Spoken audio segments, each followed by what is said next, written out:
सबसे पहले तो ये जानकारी मैं आप सभी को दूं कि पूर्व में अस्थाक्षेत्र गोलाकोट जी पचराई के ट्रस्ट का नाम श्री शांतिनाथ 84 दिगंबर जैन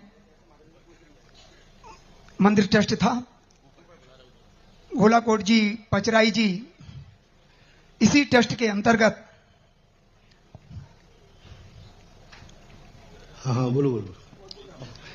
इसी ट्रस्ट के अंतर्गत इन तीर्थों की देखरेख संभाल होती थी। पूर्व में पचराई की ओर तो लोगों का, समाज का थोड़ा ध्यान रहा, पर गोलाकोट के लिए उस समय अनदेखा ही किया गया। पचराई जी की स्थिति महाराज जी जो बताई गई पूर्व में यह थी कि पूरे 28 मंदिर ढके हुए थे, झाड़ जंगल खड़े थे। उस समय ब्रह्मचारी अड़कूलाल जी चौधरी थे और उन्होंने वहां रह के और स्वयं के तरफ से वो साफ सफाई की।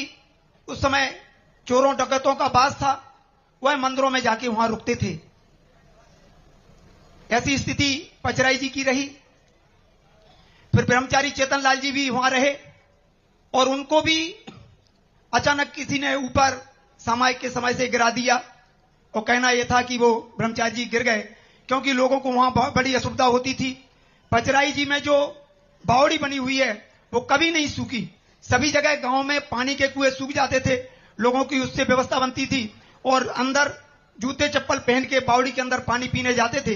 वो ब्रह्मचारी जी चेतन लाल जी रोकते थे कि भैया इससे अपसेप होता है, हमारा जूता चप्पल पहन के ना जाओ।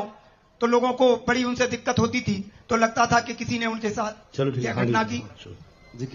आप महाराज जी थोड़ा सा गोलाकोट के विषय में जो लोग, महाराज जी गोलाकोट के विषय में पुराना इतिहास ये है कि उन बुजुर्गों के लिए आज हम बहुत आभार व्यक्त करना चाहते हैं कि जिन्होंने गोलाकोट तीर्थ क्षेत्र बचा के रखा। बताया जाता है कि साहू जी शांति प्रसाद जी ने पचराई जी पर कार्य कराया और गोलाकोट जी के लिए उन्होंने यह कहा कि यहाँ कोई व्यवस्था नहीं हो सकती है और इसी तरह का मंदिर में खनिया थाने में पूरा ऐसा ही कैसा बनवा दूंगा। अगर आप समाज के सब लोग तैयार हो तो ये पूरा मैं खर्चा पूरा अपनी ओर से सब करेंगे, हम साहू ट्रस्ट की ओर से, और इसी तरह का जैसा प्राचीन मंदिर बनाए ऐसे ही मंदिर वहां बना देंगे। पर समाज के लोग उस समय तैयार नहीं हुए तो ये गोलाकोट तीर्थ क्षेत्र आज हमें उपलब्ध हुआ। और गूलर समाज के वह बुजुर्ग लोग श्री श्यामलाल जी चौधरी, चंद्रभान जी, श्री महेंद्र कुमार जी ब्याह, माने इन्होंने निरंतर उस ऐसी व्यवस्थाओं में प्रयास करते रहे जितना उनसे बन सका, अथक प्रयास इस क्षेत्र के लिए किया। और महाराज जी यहां गोलाकोट के विषय में पूरे में खंडर थे और वो खंडर अभी तक रहे। और बताते हैं कि दिगंबर जैन समाज में, परिवार समाज में देदामुरी गोत्र है और देदामुरी गोत्र के 700 परिवार और 900 कुआ नवासी बावड़ी, ऐसा किंवदंती है यहाँ। और गोलाकोट पचराई पूरी पहाड़ी है, सिमलार ढोंगा वगैरह है। यहाँ जैन समाज का इतना अस्तित्व रहा कि आज भी सिमलार वगैरह में खेतों में मूर्तियां निकल आती हैं। और इसके उपरांत गोलाकोट पचराई की यह स्थिति रही कि आवक जावक कोई नहीं थी। पूर्व में जब श्री हजारी लाल जी हमारे मंत्री जी थे यहाँ, तो हमारे गेंदालाल जी पुजारी की दुकान ही ऑफिस थी। वहां 10-10, 20-20 रुपए महीने भी उनके पूरे नहीं हो पाते थे कर्मचारियों की। ऐसी स्थिति में यह तीर्थ क्षेत्र थी। अब महाराज जी ये तो बहुत जानकारियां हैं तो मैं समय नहीं लेना चाहता, लेकिन मेरी जिज्ञासा ये है एक तो पचराई जी के विषय में। महाराज जी जब मैंने पचराई जी का कार्य करता रहा तो ऐसी मन में भावना रही, जो पचराई जी की पहाड़ी है मंदिर के पास में तालाब से लगी हुई, उस पहाड़ी पे मंदिर जी महाराज जी ऐसी भावना रही, एक विशाल प्रतिमा 51 फुट 31 फुट इतनी खड़गासन प्रतिमा विराजमान हो। और मैं सोचता हूं कि निश्चित ही गोलाकोट की तो अभिलाषा मेरी पूर्ण हुई। गोलाकोट के लिए भी मैं ये सोचता था कि ये मंदिरों का यहाँ निर्माण हो, इतना कार्य चले, पर ये बिल्डिंगों का मैंने नहीं सोचा था कभी कि इतनी बिल्डिंगें यहाँ पर बनेंगी। तो गोलाकोट का तो हो चुका है। पचराई जी की ओर महाराज जी ध्यान दें और एक विशाल प्रतिमा वहां विराजमान हो जो दूर दूर से लोगों को दर्शनीय हो, ऐसी मेरी भावना है। अब महाराज जी मैं समझता हूं कि आपको यहां लाने में शायद मेरा प्रयास ज्यादा रहा और अभी तक जो भी मेरे से बन सका, अच्छा हुआ बुरा हुआ, जो भी अच्छा हुआ वो हमारी पूरी 84 क्षेत्र के सहयोग से हुआ और जो कुछ भी गलती हुई वो मेरी अनभिज्ञता से हुई। उसके लिए मैं सभी से क्षमा प्रार्थी हूं। और महाराज जी, अभी तक जो मेरे पास ये कुछ गोलाकोट पचराई जी की एफडी वगैरह रही हैं, कुछ उसकी सामग्री भी है, विमान जी पर लगाने के कलश वगैरह जो विमान जी सजाया था उसकी सामग्री है, जो भी मेरे पास है मैं आज आपके समक्ष वह सब भेंट करना चाहता हूं। और आप, मेरा ऐसा निवेदन है कि महाराज जी इस नई कमेटी के किसी को भी आप नियुक्त कर दें कि जो भी सामग्री हो मुझसे बराबर। देखिए, बहुत बड़ी इन्होंने अपनी कहानी सुनाई और इन्होंने वस्तुतः वह सत्य स्वरूप कहा। मैंने मेरे सामने जब आया, यहां से सब तरफ से सबका एक ही मन था, सरकार का भी मन था, साहू जी का मन था कि गोलाकोट को यहां से उठा लिया जाए मंदिर को, और सबका मन था। लेकिन आदिनाथ भगवान के संबंध में मुझे जब पता चला, मैंने कि भगवान, जब आपको चोर ही नहीं उठा सका, सिर काटेगा ही ना, तो आदिनाथ भगवान का सिर नहीं काट पाए, वो ही नहीं उठा सका तो कौन उठा पाता। आज देखो, यदि आप यहां से उठा लेते तो अक्षम अपराध हो जाता। फिर नीचे खड़े होकर कभी कहते तो पचराई जैसा शायद उस पहाड़ी पे हम होते। आज अपने पास ये पहाड़ी थी, और यदि ये पहाड़ी नहीं होती तो आज जैसे आप पचराई के लिए कह रहे हैं कि काश यदि पचराई पहाड़ी पे पहुंच जाए तो एक बहुत बड़ा रूप बनेगा। तो ये सारी चीजें जो हैं, कभी कभी उसमें माटी होती है, वहां बैठे हुई मूर्ति होती है, वो खुद कहती है कि मुझे अपनी दुर्दशा पे छोड़ दो, मेरा कोई ना कोई आएगा उद्धार करने वाला जो मुझे संभाल लेगा। आज उस समय उठा लेते तो अपन यहां आने का भी साहस नहीं कर पाते। सब लोगों ने मिलकर रोका। और आज पचराई की जो तुमने बात कही, तुमने मेरे अंदर की बात को कहना चाहिए प्रकट किया। मैं जब भी शौच के लिए जाता था पचराई में, बस उसी पहाड़ी को देखता रहता, काश ये पहाड़ी हमारी हो जाए। और यदि वो पहाड़ी अपनी हो गई, सबसे बड़ा बाधक कारण है वो, क्योंकि पहाड़ पचराई के पीछे तालाब है। वास्तु के अनुसार उसमें इतने दोष हैं कि उनको करने के लिए बहुत बहुत मेहनत।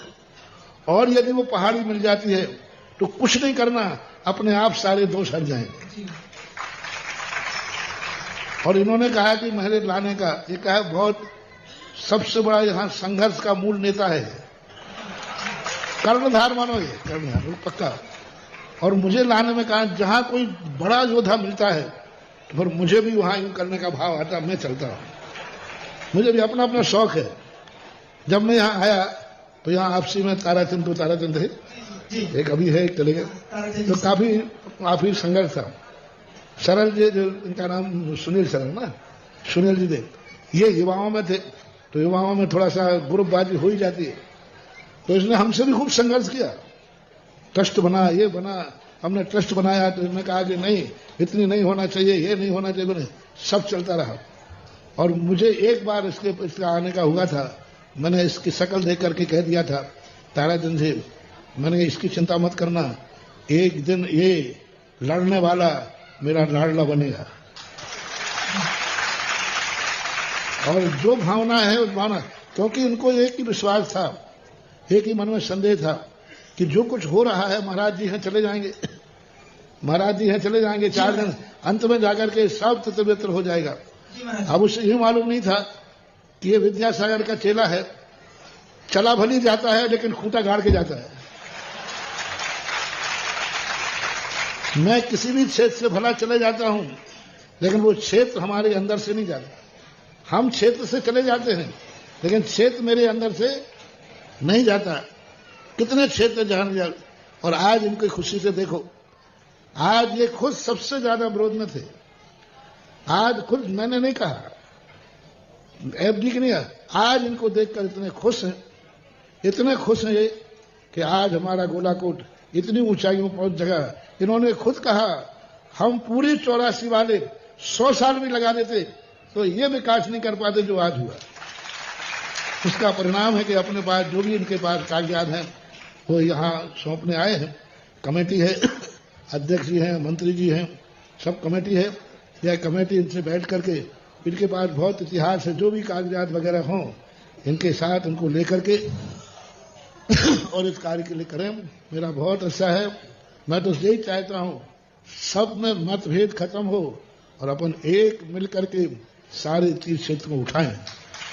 सब एक मिलो, ना 13 पंथी, ना 20 पंथी, ना सोनगढ़ी, ना रत्नगढ़ी, ना लोहगढ़ी।